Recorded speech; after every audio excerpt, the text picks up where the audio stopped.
do you think? Well, I mean, I would love like an upper floor on a beautiful brick, old-time building, right? You would have to have a back entrance, like we talked about. Yeah. Well, I mean, like, that's the thing, is you look up there, you don't know, like, who's up there? I don't know who's up there. I'm gonna start planning a brothel, and I'm working with sex workers to plan it.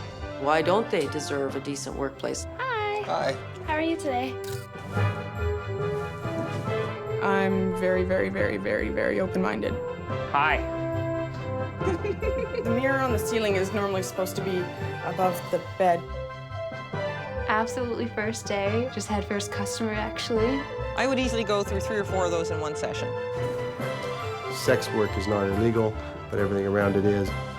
The rate for the hour you're looking at is $300. Does that fit in your budget? Thank you for coming today.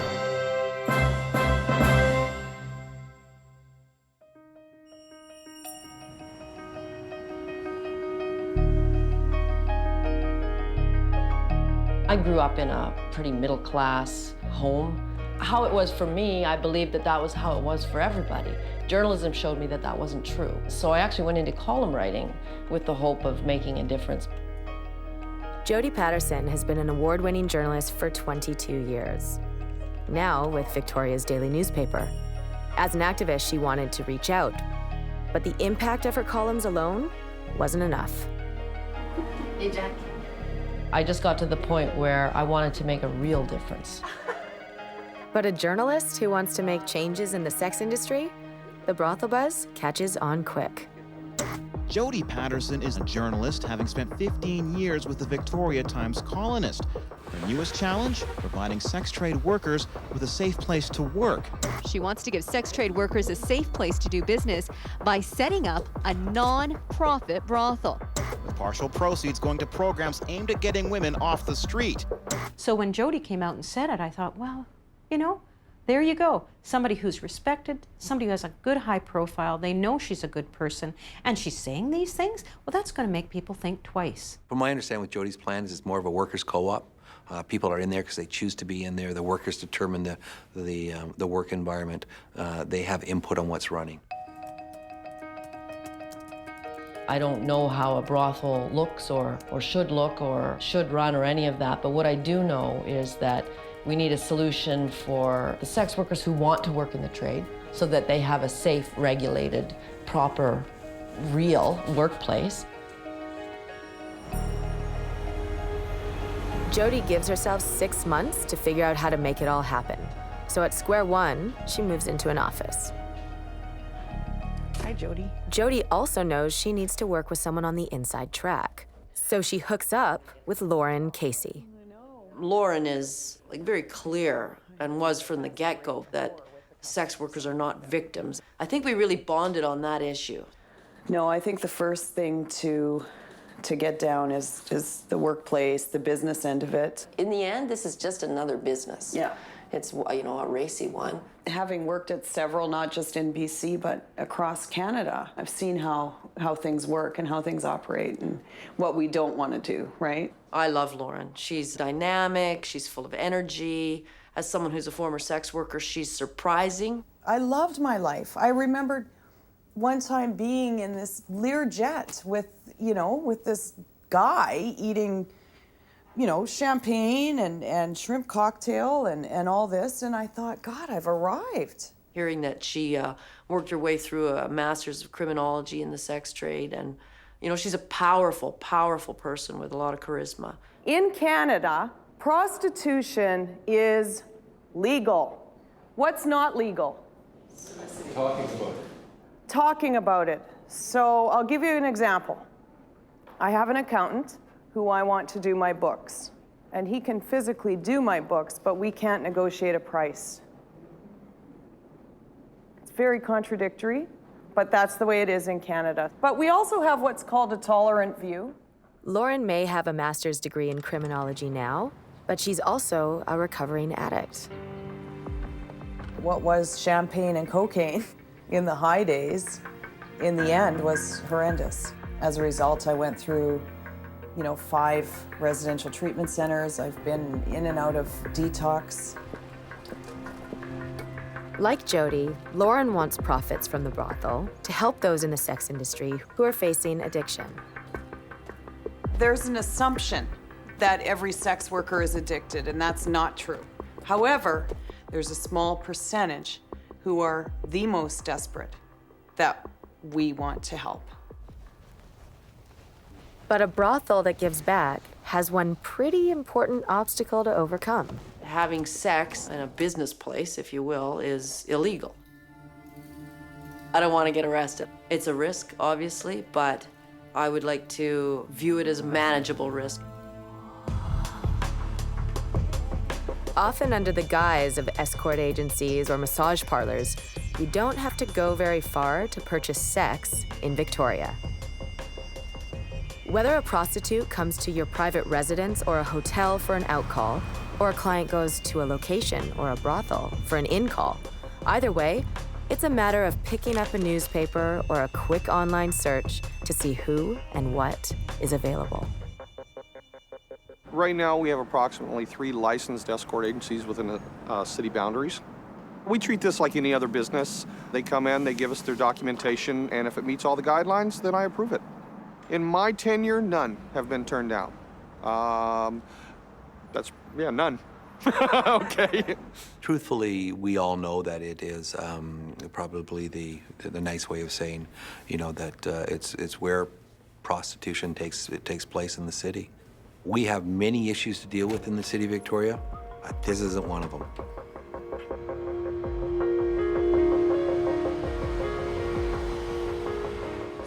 Jody and Lauren meet with Tracy and Cheryl, 2 former prostitutes who are offering up their expertise. The customers then, if we're thinking about the customers, what do they want? What are they I know what they want, but what do they want from their experience? Like you guys already told me they want secret, discreet. Yeah, they don't want to feel rushed. Yeah. Boom, boom, in, out, bye-bye. Attitude is everything in this business. They want to believe that you really like them. Okay. Yeah. And if you're rushing and hurry up, looking at your watch, not good. That at all. Yeah. They don't like that. Do they ever develop into regulars though? Like where they just like you? I want so-and-so? Yes. Oh, yes. Yeah. That's a person that is really good at their job. They will establish a clientele. Although when I first started, I didn't want regular clientele at all. I didn't want to see the same guy twice because I didn't want to develop any kind of intimacy. But later on, 15, 20 years into it, I liked regulars. Yeah, so I liked to get to know the that same face too. every time. I wanted to know that it was someone I felt comfortable with. All right, well, thanks you guys for doing that. That was really helpful for me to start. Exactly what we're doing. Insider information from industry veterans is one thing, but finding women on the cutting edge who can actually work on the front lines of the brothel is another. Lauren and I never wanted to be running the business.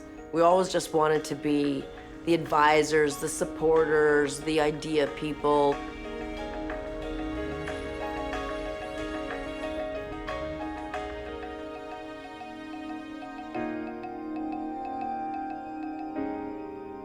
Whore, hooker, courtesan. I like courtesan. Prostitute. I'm sure there's a lot more. A lot of my friends kind of, I don't know, they don't like it when I call myself a whore, but I don't mean that in a bad way. Sometimes I'll just talk about myself as a hooker, and my friends are like, no, you're not a hooker, you're an escort. I'm like, I'm me, and what I do, it doesn't really matter about what you call me. I don't think that I'm a pimp per se. I feel like I work for the girls as much as they work for me, and it's a cooperative situation. They need me, I need them, and as that together, we can do something really exciting. The office is here, right? Yep. Independent escort Mia and booking agent Harvey have also just teamed up. They've created a new agency called Victoria Independent Providers, or VIP. They've also heard about the brothel project, and their curiosity has been piqued. Jody and Lauren have a certain vision for what they want to see happening with this brothel that they had the idea of opening, which really coincide with the vision that Harvey and I have for the brothel that we want to open. Jody's skill sets are not running an agency. She's never done that. I have. But Jody's skill sets are, media and relations with the community and letting people know, hey, we're people. Hi. Hi. How's it going? Good. Thanks for coming over. Hey. Jody and Lauren, along with their consultant Tracy, are invited to tour Mia's home, where she's been working underground as a prostitute for 3 years. Jody is also sizing up Harvey and Mia with the idea of joining forces. This is my playroom. Look at this. This is awesome. I love the aquarium. The mirror on the ceiling is normally supposed to be above the bed, but I moved the bed for a specific reason, but it's good having the mirrors like that. This is my alternate room, which also dubs as my bedroom, but it has a lot of other more, avenues you could take as far as what kind of call I'm going to be having. Some clients are interested in more fetish stuff, because like just sex, I mean, you can get creative with that to a huge degree, but I mean, I don't know, I just didn't find I was being as mentally stimulated by it at a certain point, but now this whole other world of like kinky stuff is just so exciting. So and I we think would want that somehow, yeah, absolutely. like either the equipment that can move in and out, or 2 rooms, ideally one sort of rough and one suite. Well, yeah, I guess there's like, 3% want kinky stuff, maybe 25% want like that real kind of bonding feeling of being really special and intimate. Maybe 25% want to get down and dirty and, go for it. And there's also hooks in the ceiling for swings. She has a room that's totally dedicated to costumes and outfits. And I love that. All the different types of things that she, role play and all those great things. And it's amazing. And we want to have that at our in-call location as well. Like, I feel a lot more confidence now that I have started doing this as work than before. Before I was very sexual, but very confused. So this is my get ready room is what I. But then once I started doing it for money, like there's a boundary, like a start and an end, and then it's just so much more empowering. And then I'm not disappointed when they don't call me back because, our time ended. I also have my own personal clothes maker, she makes me the best clothes in the world. Yeah, maybe one day down the road when I have a family, I won't actually be a sex worker anymore, but I still want to be involved in the industry. I have like a kind of a British Bobby Cop outfit. I feel really good about it, and I just love these two. I think that we've really hooked up with some like-minded spirits. If Jody had just tried to start this up on her own, probably it wouldn't have gone very well. People would have been very afraid. It sounds like a match, but attaching their names to VIP means understanding the nuts and bolts of where the company is at. So fill us in. Currently, right now, what we are is a referral agent. It's basically just independents. They each have their own license, and I work for the independents. I do their phones. And they have their own locations that they work out of privately. Harvey's more experienced, and she's more geared towards all of the business end of it, like running the phones and doing all of the, organizing of everything. I'll be doing orientations with girls and, be organizing kind of workshops and stuff. The next step for us is that we're looking for a property that's zoned in the city for us to use as our initial VIP location for clients to meet up with girls. The thing that will take time to figure out is that profit piece, right? Like if it's a business, obviously the people who are running the business have to make money. So I don't yet know how that part will work out. I still don't know. Jody and Lauren seem one step closer to their vision.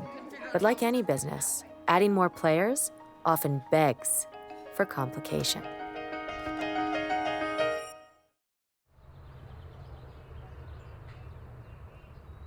Like wherever you guys think that I can be helpful, I'd like to be there. A savvy journalist, a former sex worker, a young prostitute, and a booking agent. The foursome plan to open a brothel in charming Victoria. So if girls can't make it to their appointments on time, that affects us. Despite having no in-call location yet, Harvey and Mia waste no time getting down and dirty, building the business. Hello there, how can I help you? Are you looking for a specific type of lady? Thanks for coming in. We wanted to talk to you about coming to work with us. Okay, brunette, yeah. I do have my limits on the telephone, and we do use acronyms for reasons. That's Kaylee. What you two decide to do together as consenting adults in private with your time is really up to you. Dita, move your hair a little bit on the side or whatever, just to show your boobs better. Hi. Just a little kiss. What time did you have in mind? What works best for you? Escorts or erotic services, as they say. While updating readers of her column, Jody takes a peek at VIP's swanky new website. Contacts. Oh, yeah. Yeah, well, actually, I got a laugh out of that when I saw that. Everybody had a false name except me. Media relations. Like, what does that mean? You know, I'm starting to get some emails from people who think that I run this thing.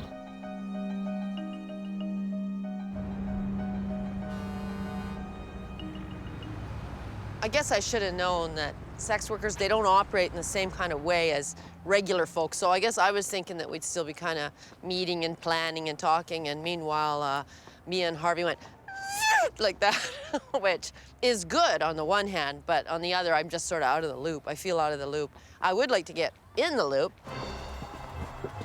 Despite feeling a little disconnected, Jody and Lauren steep themselves in more research. In branding a brothel, it's really no different than branding any other kind of human service. You look at all the same elements of what builds a strong brand. Yeah, absolutely, because obviously it's a more controversial business and some people are going to be quite opposed to it. So part of your brand has to not only attract your customers, but instill confidence in the community. Yeah. Ooh. Does the agency have this on hand all the time? Yeah. Yeah, you gotta have lube. Like little bottles or like... Well, no. You don't need that. I think it would be handy to have a pump bottle. Pump bottle would be good. You know, your hand's busy with one thing. These are personal size loops. Yeah. This is the best way to go. I would easily go through 3 or 4 of those in one session. Wow. I mean, if all of them had this size, oh my God. Well, that would be How super much is deluxe. this? Oh, there's hand massage right there. Hand massage. So this is a little bit higher seat. It's pretty comfortable, isn't it? It's really comfortable. You'd do like 20 minutes in the hot tub, and then it would be like a nice massage and very personable instead of wham bam in the room, you know? Yeah, so yeah. it makes it more of an experience. Yeah, and I guess, I mean, like, in terms of a business, that's a good selling feature. We have some odd questions. Sure. If you were picturing something that was going to be really hygienic, right? So it was going to, you wanted it to be clean every time, like a hotel use, only maybe even more. Like, what would you recommend? I'd recommend the latex mattress. What size? Oh, what size? Queen? What size are we talking about? Double's fine. Double? You really don't need headboards and stuff, just really nice beds, clean, that you can change constantly, up to 30 times a day, if need be. You know, I think you know what we're talking about, and they're not going to be sleeping on those mattresses, right? So they're sort of a different... You want something durable. Durable, yeah. It's gonna get used a lot. What do you think? But again, probably bounce is not that important. No, bounce is not important. With business rising quickly, Harvey and Mia need somewhere to put the influx of cash. We're gonna go set up our bank account for VIP and hopefully not let them know that we're an escort agency right off the bat so that they actually give us the bank account. So we're gonna say that we're in the online marketing industry, or how was I gonna say that again? Something about being online marketing resource for independent women of the adult industry. We better get that straight in the next 5 minutes. Yeah. Well, we should start with telling me a little bit about your business. Mostly online marketing and advertising. Okay. And geared towards the adult industry. Okay. And basically, yeah, what we do is we're a referral service and an online marketing resource for women that are in the adult industry. Okay. Give me a few minutes. Appreciate your patience. betcha. Okay.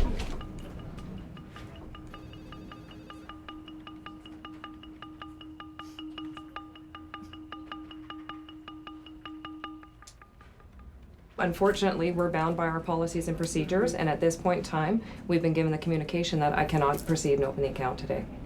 So I do apologize. It's ridiculous. Understand, though, No, it's not it's a not. reflection upon you. It's a reflection on the risk in the industry that we deem as a credit union. Again, I find it insulting as a client of this personal branch bank. Yeah. But there's nothing that they can say. It's not another. Yeah. I appreciate your time. They don't want our dirty money. I'm sure another bank will. We have responsibility to our members, and I think that's the biggest thing for us in terms of a risk. It's not a moral decision, it's a business decision. Right now, VIP is still an outcall service, which means girls are using their own homes or going to a client's place for work. They want to have a single in-call location for the girls to work from, a brothel. But finding the right spot is also proving tricky.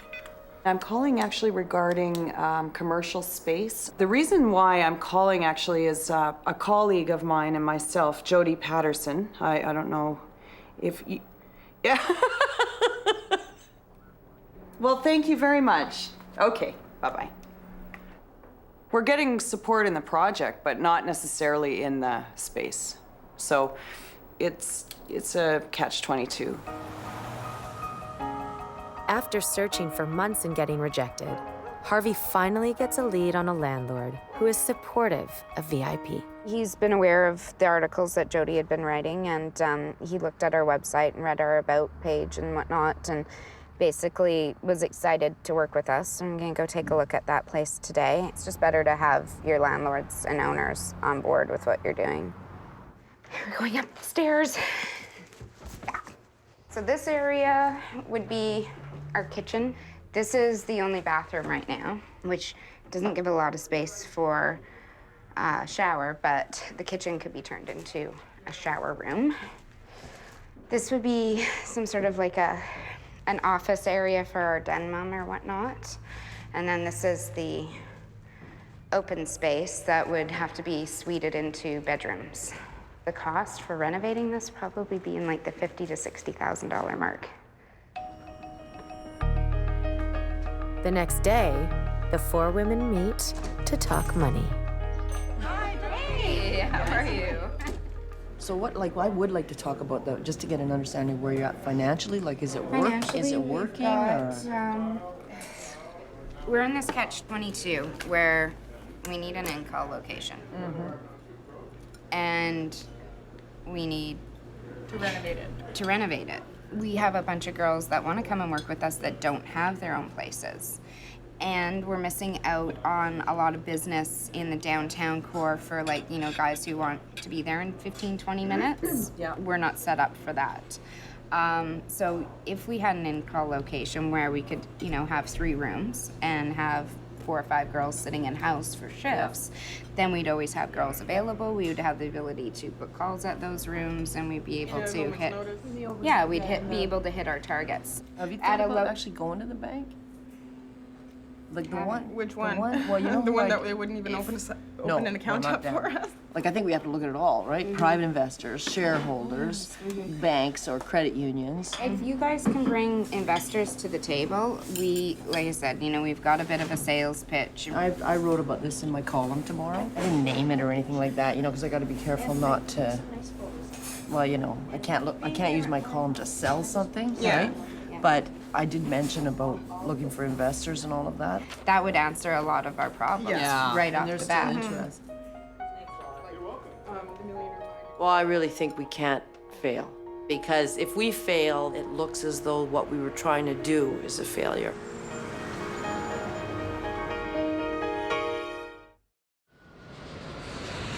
With Jody and Lauren's dream brothel close to opening, they take a trip to New Zealand, a country that had the same laws as Canada until 2003, when everything around prostitution was decriminalized. Wow, so look at this sign. With no invitations to tour underground brothels back in Canada, Jody and Lauren check out how businesses that are up and running actually operate. Hi, welcome to CJ's. Make your way through.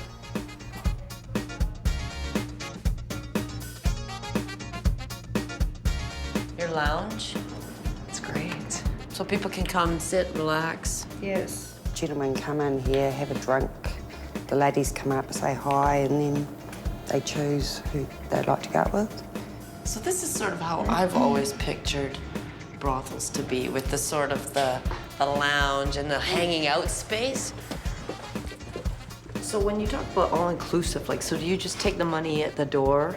All of it? Like there's like sort of one fee? Yeah, so like an hour. Yeah. It's $90 for the house, and the lady gets 100. That's what we mean by all-inclusive. Yes, I'm currently a university student. I study architecture. Absolutely first day. Just had first customer, actually. And, you know, I don't think I'm gonna go back to stripping at all because you know, this is much better, much more intimate, one-on-one. You're treated like a person and not just object. Well, if you look at a customer and you think, I don't want to go upstairs with that customer. And you think, yeah, you do, because you actually do want to have the money at the end of the night.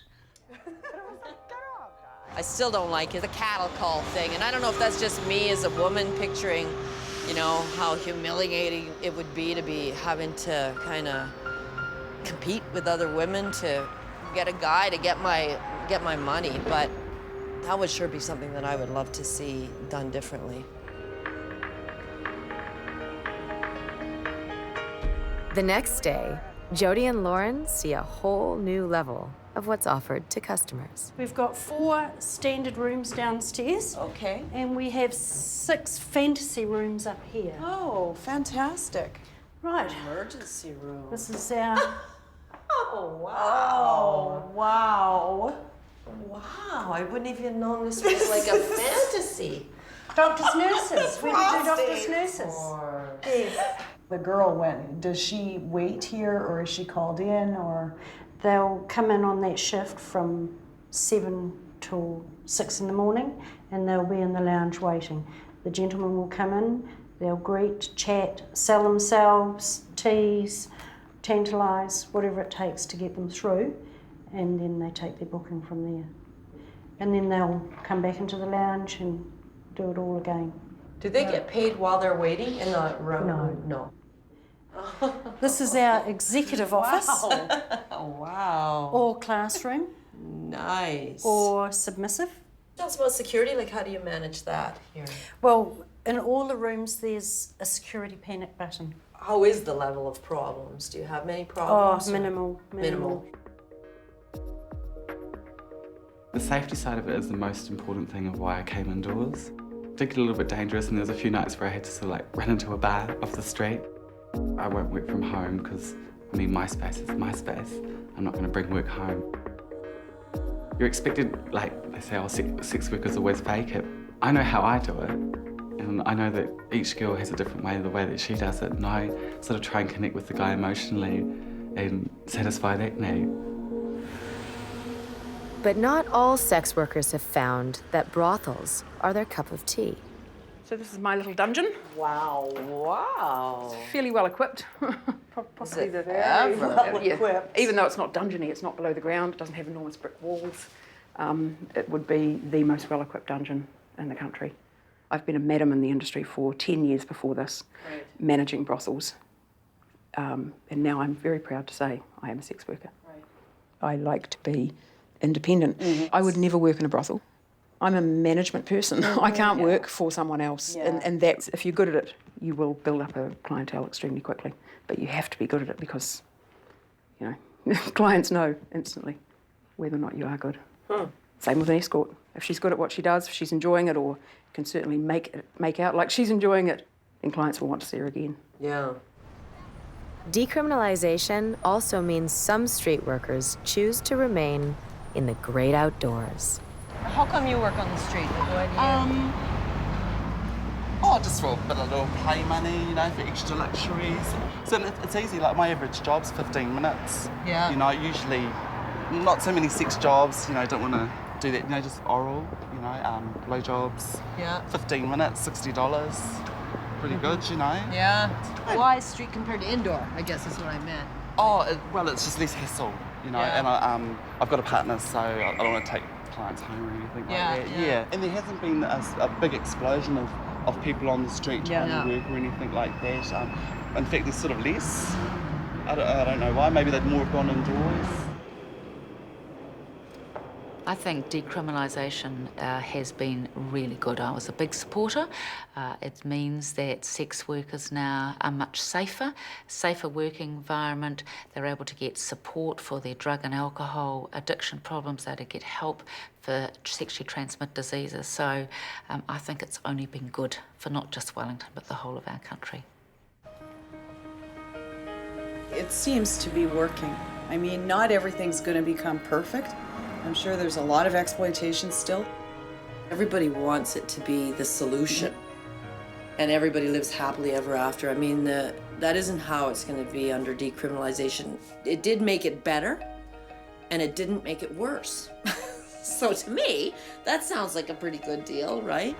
Do a very sultry, sexy, I'm a working girl look.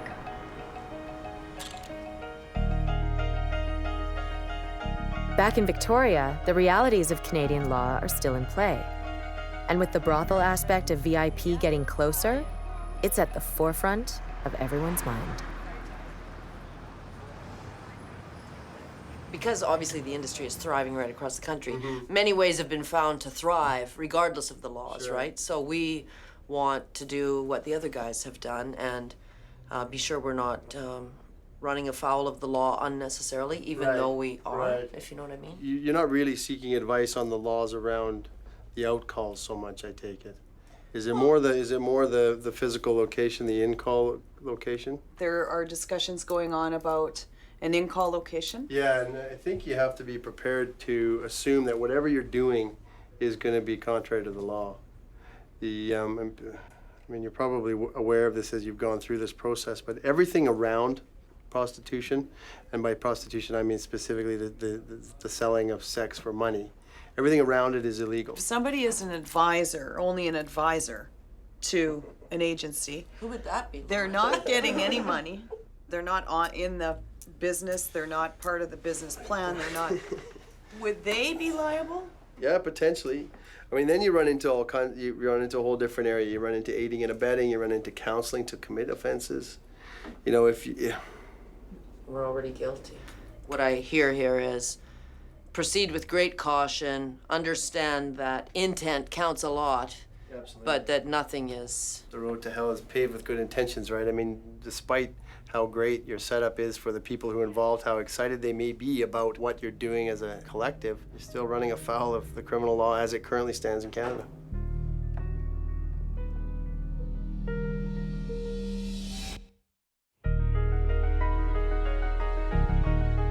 After touring brothels abroad and getting a reality check with the legal system back home in Victoria, the pieces of the puzzle that create Jody and Lauren's ideal workplace aren't fitting together as originally hoped.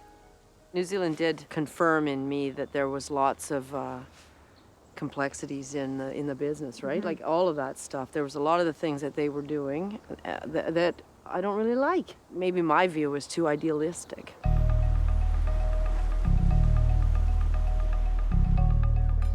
A sit-down with Mia, Harvey, and Harvey's new assistant, Nicole, also reveals that relations within VIP itself have taken a turn. I think kind of for an agenda for me for this meeting, what I'd really like to talk about is what type of jobs does this corporation have? A lot of percentage of running the company has already been on my plate. I kind of look at it as, okay, I see where you guys all need me. I'd love to see and love to have a reason why I need all of you. Yeah, no, I think that's a very good point. I would just like to feel that it's fair in the sense that if I'm doing 80% of the work, does 80% of the company belong to me? You know, here we are 3 months in, and I've spent countless hours building it to what it is.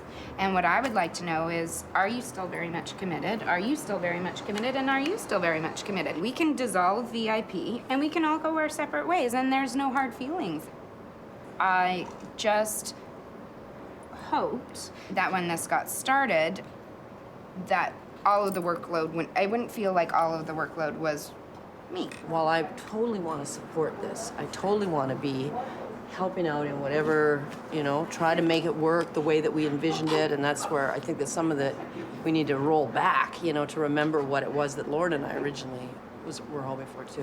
Where we need to help you is at a different level than where you're hoping to get help from us. And okay. So where do you see yourself fitting in, and where do you want to see yourself fit in? Like, why I see you as the owner of an escort agency. That's what I see you Yeah, as. And I see you as moving toward having an indoor space.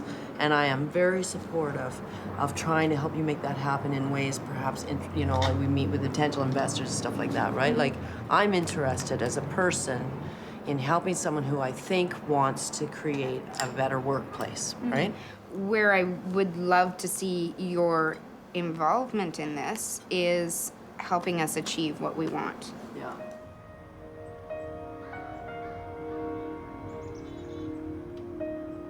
So, the meeting we had, I liked. The meeting today, I didn't like. No, me neither. I felt shut down. So it's not turning out to the vision you had. I think it's pretty obvious. Yeah. I'm not feeling inspired. I'm not feeling energized. I'm not feeling enthusiastic to get up and get some stuff done for VIP, because it's a corporation, it's a separate entity that has no soul, and I'm working for it. And that's not what I think is congruent with what my values are. It's better that we know these things now than later. Mm-hmm.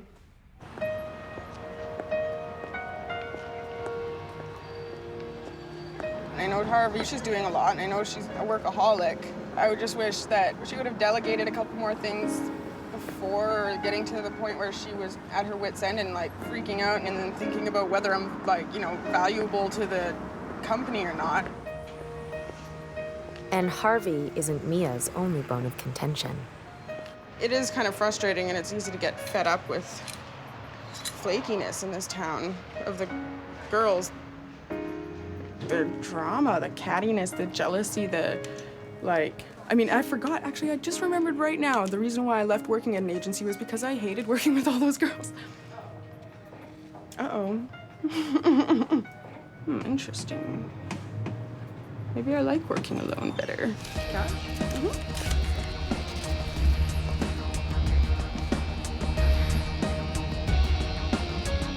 This is your private cell phone. Great. Well, I'm going to make a note of the number and... For Harvey, her frustrations are also around promotion and booking fees.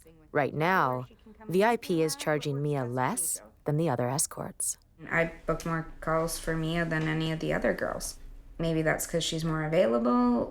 Maybe that's just because she's my business partner and I want to see her succeed and stuff. I mean, I promote her through the butt, and her fees have been $20. Which, and then I came and said, I don't feel good about that anymore. And she's come back and said, I don't feel good about paying $50. Mia's fees might be less, but she hasn't been paying them to VIP at all, which prompts Harvey to pay Mia a visit.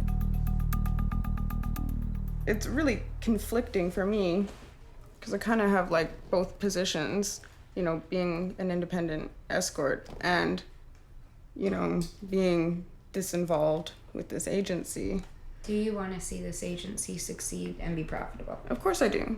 I just feel kind of conflicted about what I think the fee structure should be, because I see both sides of it. I kind of see it as double dipping from the company. You're contributing your time and effort to make this run, and in return you get shares. But at the same time, you're an independent contractor working for the company. How would you expect these other independent girls, if you say to them, I want you to pay me 30, 40, 50, but you're not willing to do it yourself, what kind of message does that give them? That I'm greedy. Is that the message? Yeah. I mean, I'm okay with paying a fee on what the company books me. Great. What should it be?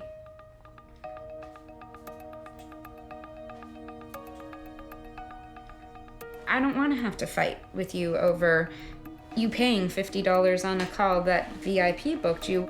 It's felt like you're maybe not into it, and maybe part of that is because you just can't stomach handing over any money. When I can't stomach it is when I haven't been putting that away for every call over like a month, and then at the end of the month, you tell me that I owe this chunk of money, and it happens to be when I don't have any money because my house has been getting rewired. My dog's sick, that just cost me $500.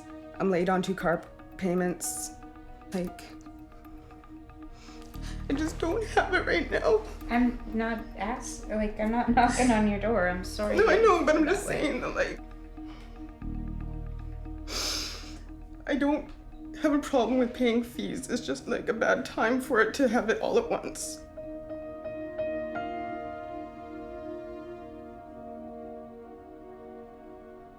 I don't want to make her do anything she doesn't want to do.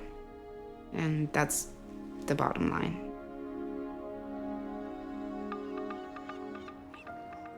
But by the next day, Harvey has reached the end of her tether. I'm done feeling a partnership with you in regards to owning a corporation. You're trying to kick me out. Because you've said you do not want to put the time, effort into it that I do. You've said that. The ownership of the corporation and the responsibilities of the corporation being one person who is doing the work, i.e. me. What did you expect me to be able to bring to the table when I have no business experience? I thought that you would be putting more time and effort into this. So just one of the girls that works for you. That's so harsh.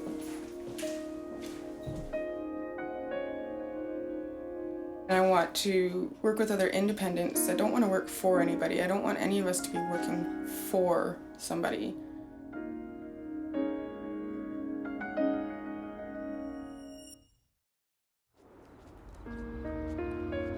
With Mia out of the picture, Harvey is still at the helm of VIP and moves forward with the vision of a safer, better workplace.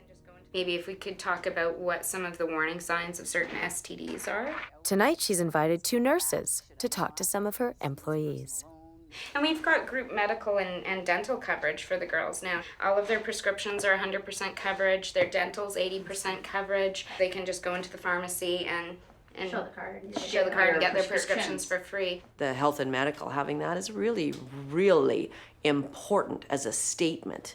You know, it's beyond that, oh great, now they get a chiropractor a dozen times a year and get their prescription drugs paid for. It provides some kind of respect for the people who work in that industry. So I see that as a huge success.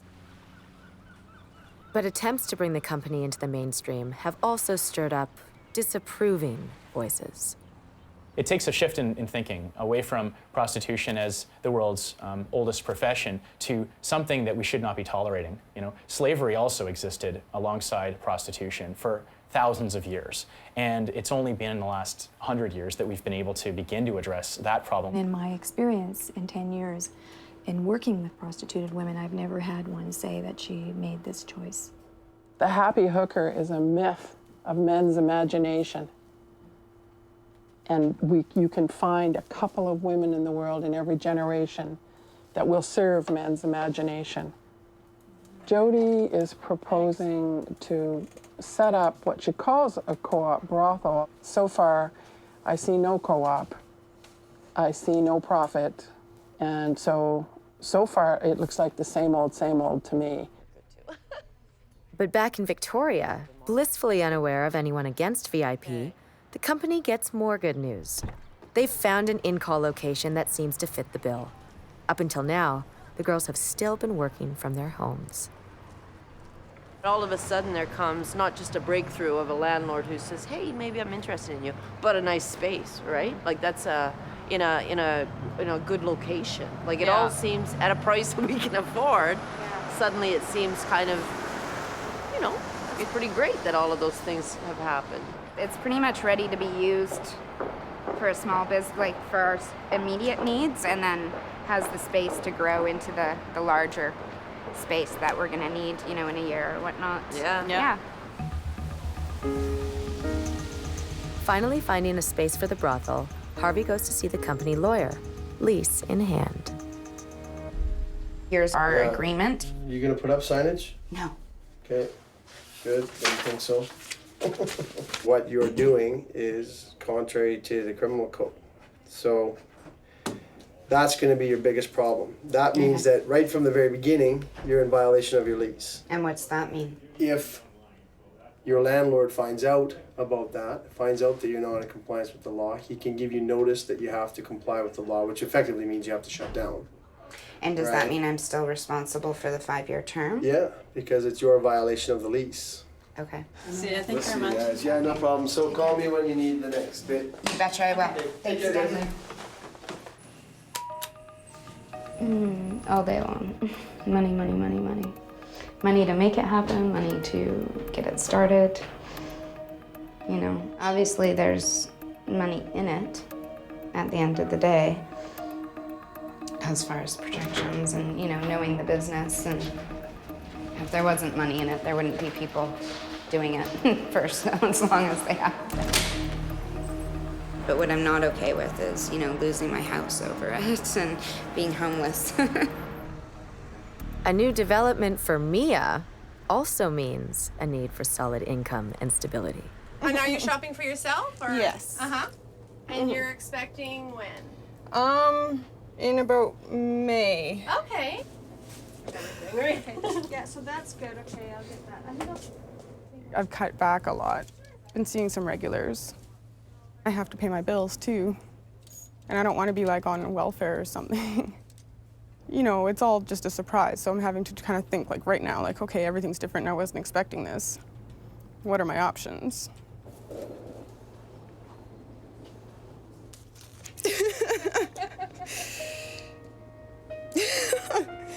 Knocked up. I would love to have extended medical and dental. If I had to work in a brothel to be under any kind of extended medical coverage, then I would definitely be a lot more inclined to do so. I would consider working with VIP for that. It would be great, but I'm not getting my hopes up about it. These are cute.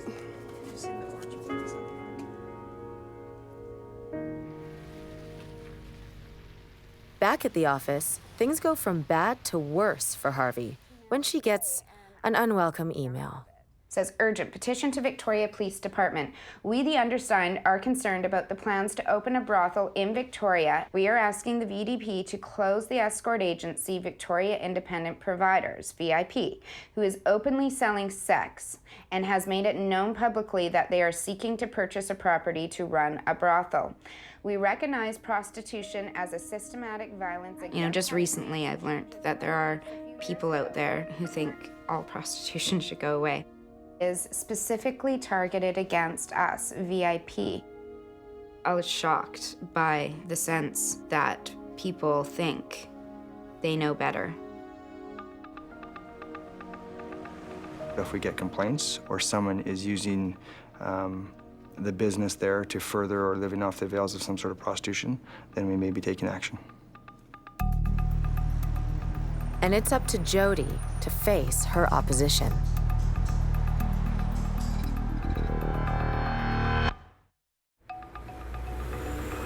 So I'm here in Vancouver today to confront the critics and at least make sure that they know who I am and see if we can have a dialogue and just, I don't know. It'll feel better to just have it out anyway. If there's a petition going around about us, the very least that needs to happen is they need to meet me, I think. I'm Tricia Bapti. Nice to meet you. How Thanks are so much you? for coming. I have started a petition, and thus far we have 657 signatures of people asking that the laws, as they are now, be enforced. It's just a funny place to be when we're the ones who are trying to do something different.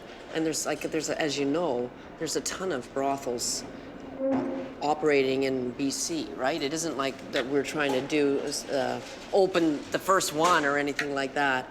And we're trying to do something different, and I can feel the opposition building that could ultimately push us underground. It's not about you and me.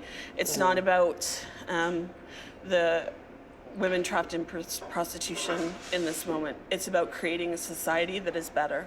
If we open it for people who choose to work in the industry, why is it a slippery slope argument? I think we should just probably end it here.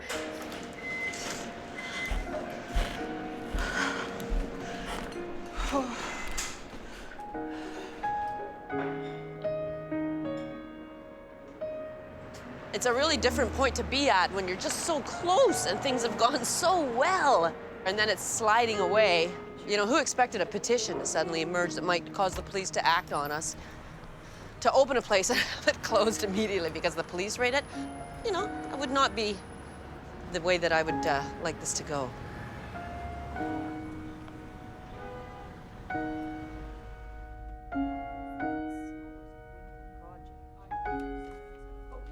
The timing wasn't good, and I think the fact that we have been pretty open in the media really pisses people off.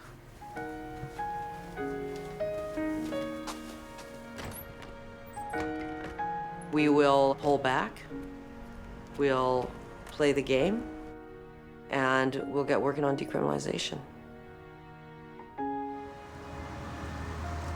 Until the law is changed, we can't actually ever have a legal in-call place. We'd have to be underground like everybody else.